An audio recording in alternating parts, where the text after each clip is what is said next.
Hello friends, welcome to Investographer. मेरा नाम है अंकित और आज इस वीडियो में हम डिस्कस करेंगे बॉन्ड यील्ड्स के बारे में। जैसे कि हम पिछले कुछ दिनों में सुन रहे हैं, बॉन्ड यील्ड्स के बारे में काफ़ी डिस्कशन हो रहा है मार्केट में।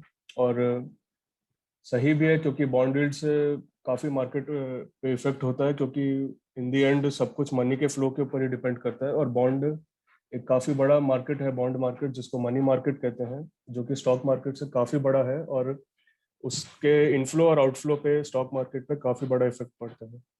तो आज हम डिस्कस करेंगे बॉन्ड यील्ड्स के बारे में। तो सबसे पहले मैं बता दूं कि बॉन्ड्स होते क्या हैं। What are bonds? तो बॉन्ड्स बेसिकली एक फिक्स्ड इनकम इंस्ट्रूमेंट्स होते हैं, जिसमें कि रिटर्न्स आपके फिक्स होते हैं, जो कि डिपेंडेंट अपॉन इंटरेस्ट रेट होते हैं, जो कि आप बॉन्ड इशू के वक्त जो डिसाइडेड होती है आपकी इंटरेस्ट रेट। अब बॉन्ड्स क्या होते हैं और कौन इशू करता है? बॉन्ड्स जनरली इन्वेस्टर्स खरीदते हैं। बॉन्ड्स खरीदने का मतलब कि इन्वेस्टर अपना पैसा किसी दूसरे पार्टी को दे रहा है एज अ लोन, और बदले में उसको बॉन्ड दिया जाता है। बॉन्ड इज अ प्रॉमिस कि वो पैसा उतने इंटरेस्ट रेट के साथ वापस चुकाया जाएगा। तो बॉन्ड्स जनरली इन्वेस्टर्स खरीदते हैं और इशू करते हैं कॉरपोरेट्स। बड़े बड़े कॉरपोरेट्स इशू करते हैं या फिर गवर्नमेंट इशू करती है। सबसे ज्यादा सेफ बॉन्ड्स होते हैं गवर्नमेंट के, क्योंकि गवर्नमेंट के बैंकरप्ट होने के चांसेस बहुत ही कम होते हैं, इनफैक्ट रेयर होते हैं। तो गवर्नमेंट जो बॉन्ड्स इशू करती है उसको ट्रैक करना काफी जरूरी हो जाता है।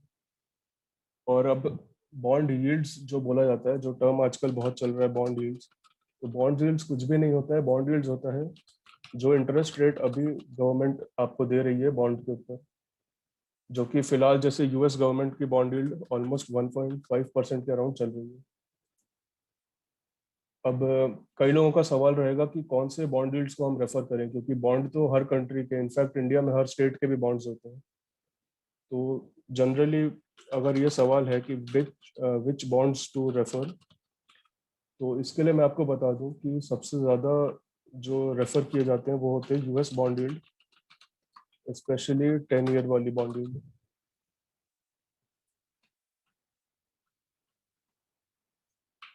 यूएस बॉन्ड यील्ड 10 ईयर की। तो अब यूएस बॉन्ड यील्ड क्यों फॉलो किया जाता है? क्योंकि यूएस का मनी मार्केट सबसे ज़्यादा बड़ा है। दूसरा पॉइंट होता है कि यूएस बॉन्ड यील्ड के अंदर पैसा जाता है यूएस के इंस्टीट्यूशंस का, जो कि इंडिया के लिए होते हैं एफआईआईज। और इंडियन मार्केट, क्योंकि हम जानते हैं इंडियन मार्केट बेसिकली एफआईआईज के थ्रू ही रन किया जाता है। एफआईआई के इनफ्लो और आउटफ्लो पे ही इंडिया का स्टॉक मार्केट सबसे ज़्यादा डिपेंड करता है। तो इसीलिए हमें भी वही चीज़ ट्रैक करनी पड़ेगी जो एफआईआईज जिस चीज़ को ट्रैक करते हैं और जिस चीज़ के बेसिस पे अपने डिसीजन लेते हैं। अब कई लोग बोलेंगे कि इंडियन बॉन्ड मार्केट को हम लोग क्यों नहीं ट्रैक कर रहे? इंडियन बॉन्ड मार्केट को वैसे आप ट्रैक कर सकते हैं, कोई गलत बात नहीं है उसके अंदर। बट सबसे बड़े डिसएडवांटेजेस उसके अंदर हैं कि इंडियन स्टॉक मार्केट का, इंडियन बॉन्ड मार्केट काफ़ी इलिक्विड होता है। दूसरी बात होती है कि एफआईआईज इंडियन बॉन्ड मार्केट पे ज़्यादा डिपेंड नहीं करते हैं, वो यूएस बॉन्ड मार्केट पे ही सबसे ज़्यादा डिपेंड करते हैं। इसीलिए जो हम लोग बॉन्ड्स को रेफर करेंगे वो यूएस बॉन्ड को ही रेफर करेंगे, वो भी 10 ईयर वाले बॉन्ड्स को। अब कई लोगों को ये नहीं पता होता कि यूएस बॉन्ड को मैनिपुलेट करके किस तरह फेड जो होता है लिक्विडिटी को मैनेज करता है। यूएस बॉन्ड के चार्ट के अंदर हम लोग देखेंगे तो एक दिन पहले बॉन्ड के अंदर काफी बड़ी ग्रीन कैंडल बनी थी, जो कि जिस टाइम हमारा मार्केट काफी भागा भी था। तो उस टाइम फेड ने क्या किया था ना, फेड ने अपने बॉन्ड सेल किए थे। तो बॉन्ड के अंदर उल्टा चलता है कि बॉन्ड के अंदर जब फेड अपने बॉन्ड सेल करता है तो बॉन्ड की यील्ड काफी बढ़ जाती है। तो बेसिकली बॉन्ड फेड ने अपने बॉन्ड सेल किए थे, और ये काफी बड़ा सरप्राइज था बड़े इन्वेस्टर्स के लिए, क्योंकि फेड ने प्रॉमिस किया था कि वो जब भी लिक्विडिटी सख्त करेगा, फेड जब भी लिक्विडिटी सख्त करने की कोशिश करेगा, वो एक प्रायर नोटिस देगा, एक वार्निंग देगा। जो कि फेड ने वार्निंग नहीं दी थी लिक्विडिटी सख्त करने से पहले, तो इसलिए काफी इंस्टीट्यूशंस घबरा गए थे कि अब लिक्विडिटी सख्त होने वाली है। और दूसरा एक काफी बड़ा फैक्टर था कि जो बॉन्ड यील्ड थी 1.5 को क्रॉस कर गई थी। तो 1.5 को क्रॉस करने का क्या इफेक्ट होता है, तो वो मैं आपको समझाता हूँ कि जो बॉन्ड के वैल्यूएशन होते हैं, बॉन्ड के वैल्यूएशन किस तरीके से देखे जाते हैं। तो बॉन्ड का वैल्यूएशन देखा जाता है 100 डिवाइडेड बाय जो उसका इंटरेस्ट रेट है, वो हो जाता है 100 divided by interest rate, bond का पी रेशियो हो जाता है। तो अगर हम देखें तो काफी थोड़े टाइम पहले बॉन्ड का जो यील्ड चल रहा था वो 0.5 के अराउंड चल रहा था। अगर 0.5 पे अगर आप देखते हैं तो 100 डिवाइड बाई 0.5, तो वो आपका 200 के अराउंड होता है। तो 200 उस टाइम पे बॉन्ड का वैल्यूएशन काफी हाई चल रहा था, इसलिए कोई भी बड़ा इन्वेस्टर बॉन्ड के अंदर इन्वेस्ट नहीं कर रहा था। बट क्योंकि अब अगर हम फिलहाल देखें तो 1.5 के अराउंड बॉन्ड यील्ड चल रही है, तो फिलहाल जो वैल्यूएशन है वो 67 के अराउंड आ चुकी है। इस वजह से हम कह सकते हैं कि बॉन्ड धीरे धीरे अब फेवरेबल होते जा रहे हैं इन्वेस्टर्स के लिए।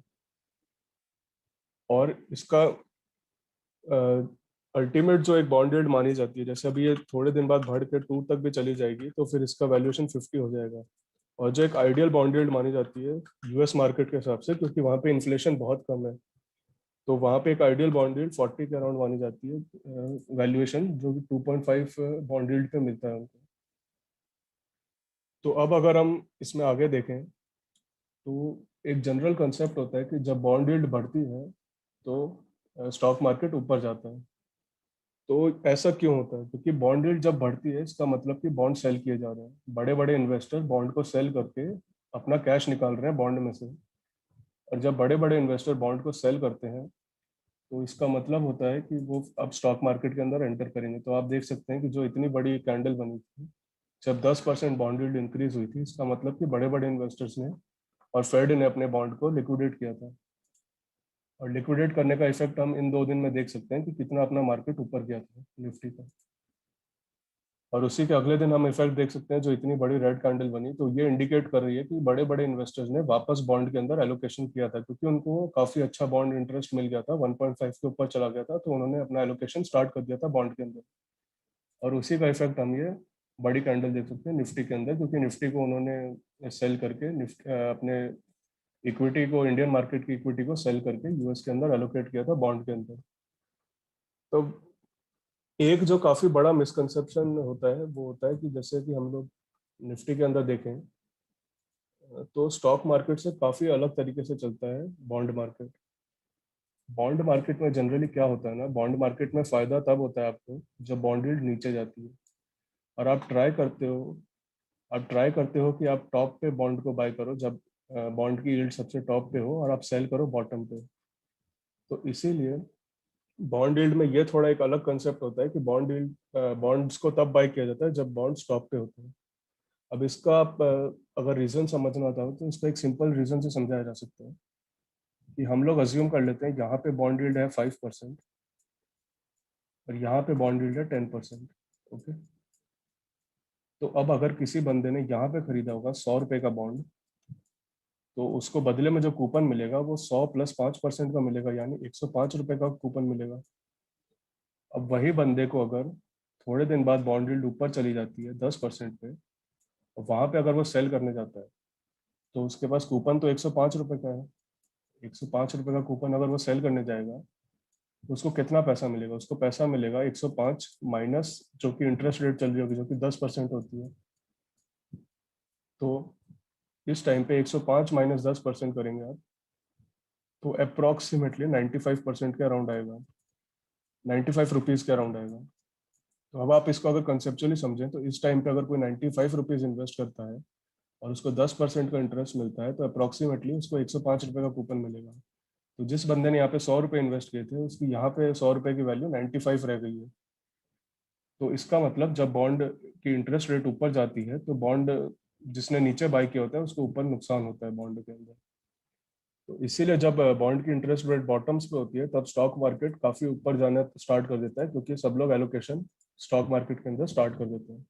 जैसे कि आप देख सकते हैं यूएस मार्केट की बॉन्ड यील्ड इस टाइम पे काफी बेकार चल रही थी, 0.56 के अराउंड, और ये टाइम है मार्च से लेकर नवंबर तक का। और इसी को अगर हम निफ्टी के अंदर देखें तो आप देख सकते हैं कि मार्च से लेकर के नवंबर तक का जो टाइम था, इस टाइम पे हमारा स्टॉक मार्केट इतना ऊपर क्यों जा रहा था? वो इसलिए जा रहा था क्योंकि बॉन्ड के अंदर कोई एलोकेट नहीं करना चाह रहा था कोई इन्वेस्टर, और सब निफ्टी के अंदर एलोकेशन करना चाह रहे थे। तो ये हो गया एक बेसिक कंसेप्ट। अब तो इससे हमें ये समझ आया कि जब बॉन्ड यील्ड ऊपर जाती है, तो बॉन्ड यील्ड ऊपर जाती है तब टेम्पररली हमारा मार्केट ऊपर जाता है, जैसे कि हमने यहाँ पे देखा ये दो कैंडल के, हाँ यहाँ पे हमने देखा इन दो कैंडल के अंदर कि जब बॉन्ड यील्ड ऊपर जाती है तो टेम्पररली मार्केट ऊपर जाता है, और जैसे ही बॉन्ड के अंदर एलोकेशन स्टार्ट होता है तो बॉन्ड यील्ड नीचे आना स्टार्ट होती है और हमारा मार्केट भी नीचे आना उसी टाइम पे स्टार्ट हो जाता है। अब कई लोग पूछेंगे कि पहले मार्केट नीचे आता है या पहले बॉन्ड यील्ड नीचे आती है, तो पहले बॉन्ड यील्ड नीचे आएगी। बॉन्ड यील्ड नीचे आएगी, उससे हमें ये आइडिया लगेगा कि बॉन्ड के अंदर एलोकेशन स्टार्ट हो गया, और उससे फिर हमें पता चलेगा कि अब मार्केट गिरना स्टार्ट हो जाएगा। तो सबसे पहले अलार्म का साइन अगर आप देखें तो सबसे पहला अलार्म का साइन यहाँ पे बजा था जब बॉन्ड ने काफी बड़ा ब्रेकआउट दिया था अपनी ट्रायंगल पैटर्न का, और ये टाइम है अराउंड 6 जनवरी से लेकर के 10 जनवरी तक का। तो उसके बाद आप देख सकते हैं कि 6 जनवरी, 6 जनवरी है अराउंड ये वाला टाइम। तो 6 जनवरी से आप देख सकते हैं 6 से 10 जनवरी के अराउंड जब बॉन्ड यील्ड्स ऊपर जा रहे थे तब मार्केट भी अपना ऊपर जा रहा था, और जैसे ही बॉन्ड यील्ड के अंदर फिर थोड़ा एलोकेशन स्टार्ट हो गया था, वैसे ही आप देख सकते हैं अपना मार्केट नीचे आना स्टार्ट हो गया था। तो काफी बड़ा साइन होता है बॉन्ड का, क्योंकि इन दी एंड मनी किससे चलता है, इंडियन स्टॉक मार्केट चलता किससे, स्टॉक मार्केट चलेगा आपका लिक्विडिटी से ही। तो आपको लिक्विडिटी ट्रैक करनी है कि जो पैसा है उसका फ्लो किधर जा रहा है। पैसे का फ्लो को अगर आप ट्रैक कर लोगे तो आपको स्टॉक मार्केट को आप इजीली ट्रैक कर सकते हो कहाँ पे क्या एक्शन होने वाला है। और ये मैंने आपको समझा ही दिया कि जैसे ही हमें दिखता है कि इधर बॉन्ड यील्ड गिरना स्टार्ट होती है, मतलब थोड़ा एलोकेशन स्टार्ट हो गया है। हालांकि 1.5 कोई ज्यादा बॉन्ड यील्ड मानी नहीं जाती है, बॉन्ड यील्ड काफी अभी ऊपर तक जाएगी, बॉन्ड यील्ड 2 तक जाएगी। 2 क्रॉस करेगी तो एक वो मेजर लेवल होगा बॉन्ड यील्ड का, उसके बाद 2.5 पे काफी फेवरेबल पॉइंट आ जाता है बॉन्ड यील्ड का, जहाँ पे काफी बड़े बड़े इन्वेस्टर बड़ा बड़ा पैसा डालना स्टार्ट कर देंगे बॉन्ड के अंदर। और अगर आपको ये ट्रैक करना है कि जैसे कि एफ जो पैसा निकालते हैं, एफ जब पैसा निकालते हैं तो वो पैसा क्या इंडिया के अंदर ही रह रहा है या वो यूएस के अंदर कन्वर्ट हो रहा है, तो उसके लिए हम एक इंडिकेटर देख सकते हैं, और वो सिंपल इंडिकेटर है यूएसडी आईएनआर। यूएसडी आईएनआर हमें क्या बताएगा, यूएसडी आईएनआर हमें सिंपली ये बताएगा कि क्या पैसा आईएनआर से यूएसडी के अंदर कन्वर्ट हो रहा है। अब अगर आप देखें पिछले 2 दिन के अंदर कितना सडन मूवमेंट आया है यूएसडी आईएनआर के अंदर, जो कि एक काफी क्लियर इंडिकेशन है कि पैसा आईएनआर से यूएसडी के अंदर ट्रांसफर हो रहा है। और इससे हमें काफी क्लियर इंडिकेशन मिल रहा है कि हमारा जो पैसा है वो इंडियन स्टॉक मार्केट से निकल के यूएस के अंदर जा रहा है, और यूएस के अंदर कहाँ जा रहा है वो हमें क्लियर इंडिकेशन मिल चुका है यूएस 10 ईयर बॉन्ड यील्ड से।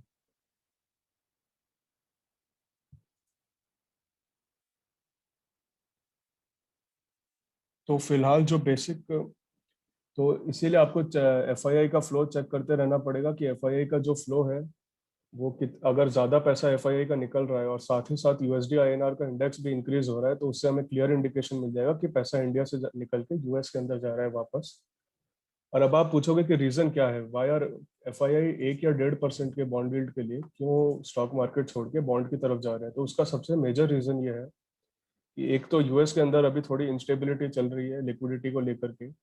तो वो लोग अभी थोड़े डरे हुए हैं इंस्टीट्यूशंस, तो वो लोग क्या चाहते हैं, वो लोग चाहते हैं कि जो उन्होंने पिछले 1 साल के अंदर इतने बड़े रिटर्न्स बनाए हैं तो वो उन रिटर्न्स को सिक्योर करना चाहते हैं, अपने कैपिटल को प्रोटेक्ट करना चाहते हैं। बॉन्ड का मेजर यूज होता है कैपिटल प्रोटेक्शन, और कैपिटल स्टोर करने के लिए ही यूज होता है बॉन्ड का।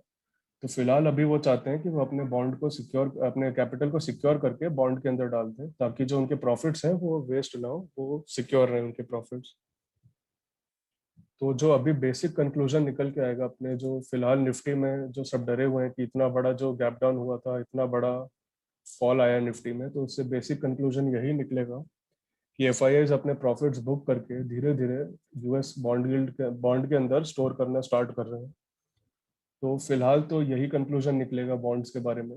अगर आपको बॉन्ड से रिलेटेड और कोई भी डाउट हो तो आप कमेंट सेक्शन में पूछ सकते हैं, या फिर आप हमें ट्विटर पर टैग करके पूछ सकते हैं। आप चाहें तो हमारी डिस्कॉर्ड कम्युनिटी ज्वाइन कर सकते हैं, जो कि एकदम फ्री है, जहाँ पे हम डेली डिस्कशंस करते हैं। वहाँ पे भी आप डाउट्स पूछ सकते हैं, वहाँ पे हम डेली इन सब चीज़ों को ट्रैक करते हैं और डिस्कस करते रहते हैं। Thank you on behalf of Investographer. अगर आपको ये सेशन पसंद आया हो तो आप इसको लाइक करें, शेयर करें अपने दोस्तों के साथ, अपने ग्रुप्स पे शेयर करें इसको, और कमेंट में आप अपने सजेशंस हमें दे सकते हैं बिल्कुल, और अगर आपको कोई डाउट्स हो तो आप बिल्कुल कमेंट्स के अंदर पूछ सकते हैं।